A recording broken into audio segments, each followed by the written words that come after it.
Good morning, afternoon or evening everybody. Welcome to part 4 of the Hunting Jagdpanther build. If you haven't seen the previous episodes, you can catch them using the link above.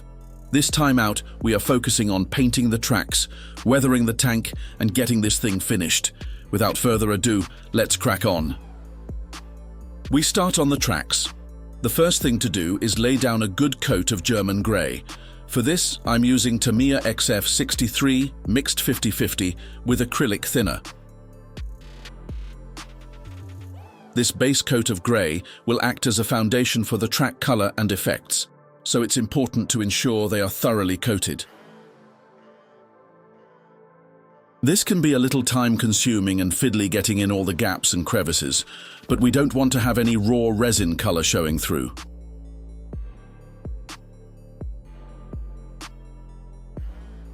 Once the base coat is down, I add some variation to the grey. To do this, I mix up a lighter grey solution, and I'm going to use a chipping style method. This will add some lighter specks to the tracks and add some variation to the rust tones when they are added.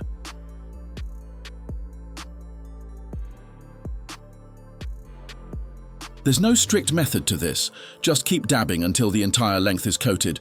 The more random the better. The more lighter areas will show more deterioration in the next stage. Once done, it's time to add some rust. I start with this dark rust wash by Mig Ammo and apply using an old brush straight from the bottle. I give the tracks an all-over coat with this, not being too precise, just painting it on roughly. This is my favorite thing about weathering tracks. The precision required is practically zero. The rougher it's applied, the more variation you will have on the end product.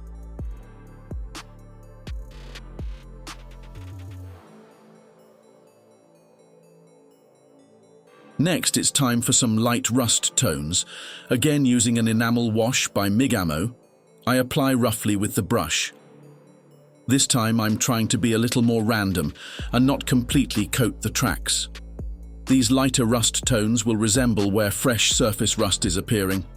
Therefore, I'm trying to focus in little gaps where water could get trapped.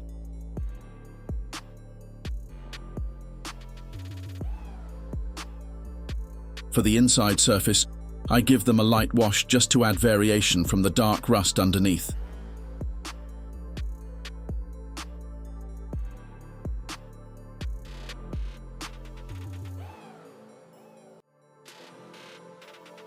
This stuff does dry quite dark, so at this stage you can either keep the rust subtle or repeat the last process to highlight the rust further. I chose to leave them as they are and move on to adding pigments.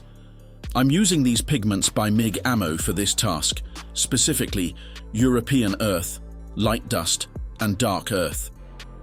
The first stage I mix up a dark earth wash using enamel thinner.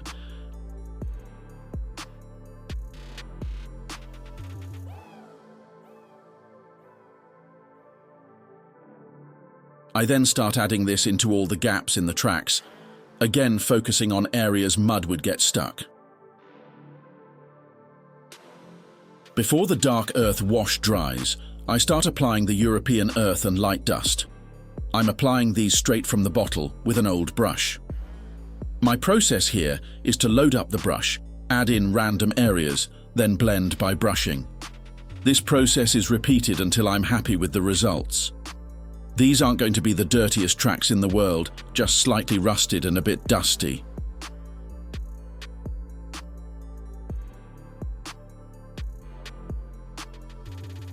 The final stage to the tracks is to add some shine to the worn metal areas. For this I use my trusty old graphite sticks. I gently rub the top surface of the tracks with the graphite, which will highlight the raised detail of the track and give them a worn steel shine. I have said this before, but this really is the easiest and most cost-effective way to add some realism to your tracks. Once the outside face is done, I move on to the inside face.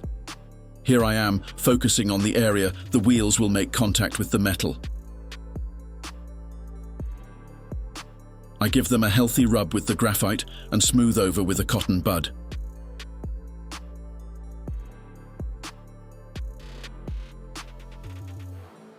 That's it.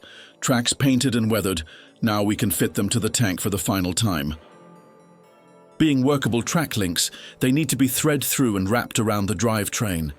The fit on these links around the sprocket was a tad tight, but got there in the end.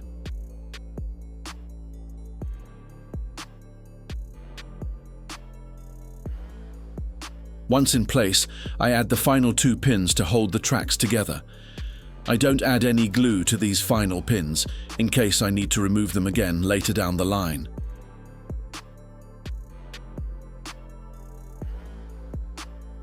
With the tracks fitted, the mighty Jagdpanther is starting to take place.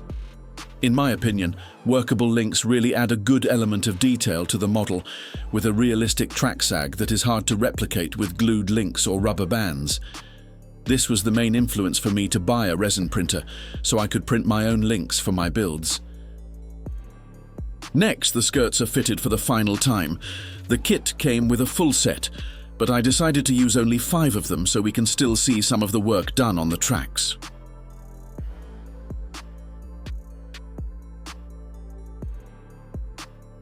For the weathering, I'm using some more rust enamel washes and a selection of oil paints. I start with the dark rust tones, adding this to all areas of bare metal, chipped areas, and a good coat on the tow cables. I do my best to stay clear of the zimmerit as best I can.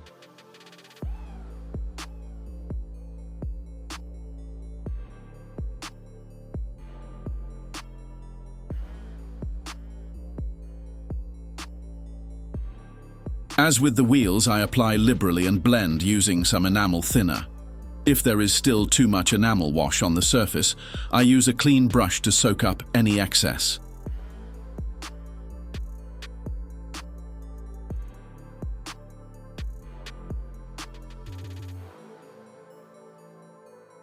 As always with these enamel washes, it's hard to see what it will look like until it is dry. Here you can see the difference between the wet and dried effects. Now for the exhaust stacks and rear details of the tank. Again, I start with a healthy coat of the dark rust tones, but this time I limit the blending to the surrounding metal areas only and try to leave the stacks as rusty as possible. This area of the tank will be subject to a lot of heat, as well as all the other corroding elements the rest of the tank sees. Therefore, the corrosion will be higher in these areas. Once the dark rust has dried, I start with the light rust wash. Again, applying liberally, especially on the stacks, and blending where required. The lighter rust will give the impression of surface rust, so I try to leave it quite blotchy in certain areas. The process is repeated on the top of the tank and on all areas of chipping and bare metal. I stick to the dark rust tone on the main body of the tank, mainly to give the impression of the dark red primer that would be underneath.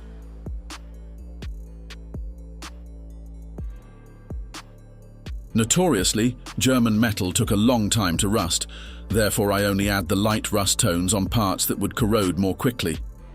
Things like the exhaust stacks, spare track links and tow cables, these would rust a lot quicker than the painted body of the tank. Now it's oil wash time. These are your everyday Windsor and Newton oil paints decanted onto a piece of card.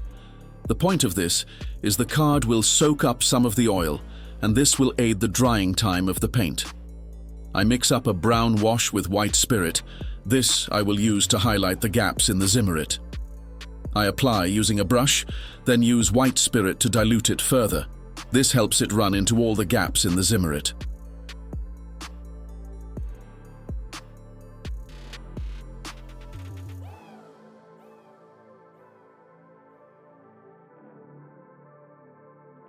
As well as using it on the zimmerit, I use the wash to highlight some of the smaller details of the tank, acting as a dirty panel line wash. I also use it on some of the flatter surfaces like the spare track links. This just adds some grime and tone difference to some of the areas.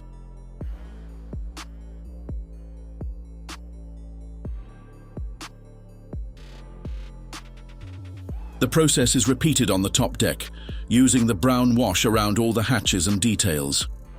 I'm using capillary action to pull the wash into all the gaps, and using white spirit to either clean up any areas or blend if necessary.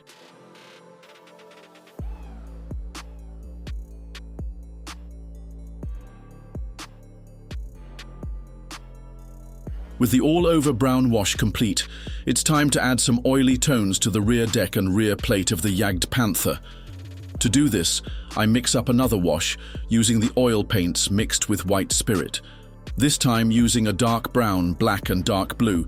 It's the blue tone in the wash that will give it an oily effect. I add this to areas on the rear deck that could potentially get oily during maintenance or repair, such as the hatches and vents. Again, applying around edges and blending with the white spirit.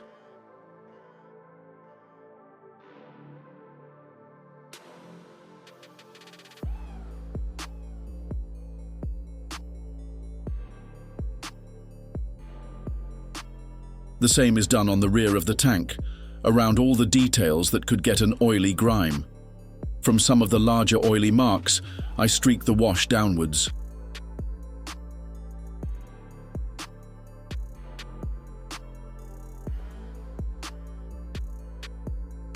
The last part of the weathering is adding some rain streaks. I decant some more oils onto a piece of card. For this effect, I'm using white, yellow ochre, and burnt umber. To create the streaks on the tank, I start by dabbing small amounts of each color onto the vertical faces. The different colors will add variation to the rain streaks and give the impression of washed grime on the surface.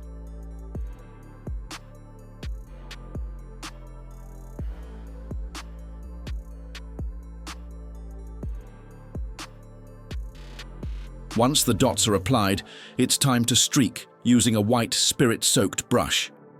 Be careful with the amount of oil paint applied in the dots. Too much and it can be really hard to streak it all out. Too little and it won't show up at all. It's a trial and error process really. Another tip is to use fresh oils for this process. Previously, I have used oil paints that have been soaking on the card for a few days, and it was really hard to streak with the white spirit. This process is repeated on all sides of the tank. If you want to add rain marks to the top, the process is similar, but instead of streak, you dab the oil dots and blend.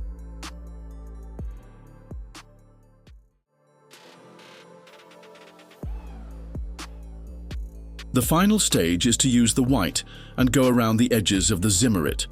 This gives the impression of the zimmerit's natural color, where the paint has chipped off. I go around all the edges of the broken zimmerit and blend slightly with the white spirit. If you have enjoyed this video or found it mildly helpful, can I please ask you hit those like and subscribe buttons? That would be absolutely boss. Also, please let me know your thoughts on these processes in the comments. Thank you. And that's it. The mighty Jagdpanther is complete. It's been a good build, this one. Some new processes learnt and some old improved. Has been good crack overall. That's not where this project ends though. Next time out, we will be starting the base for this tank. I'm going to be producing a small Normandy scene of the Jagdpanther hiding and waiting for its prey. But for now, farewell. As always, thank you for watching, and I look forward to seeing you again for the next one. Happy modeling, everybody.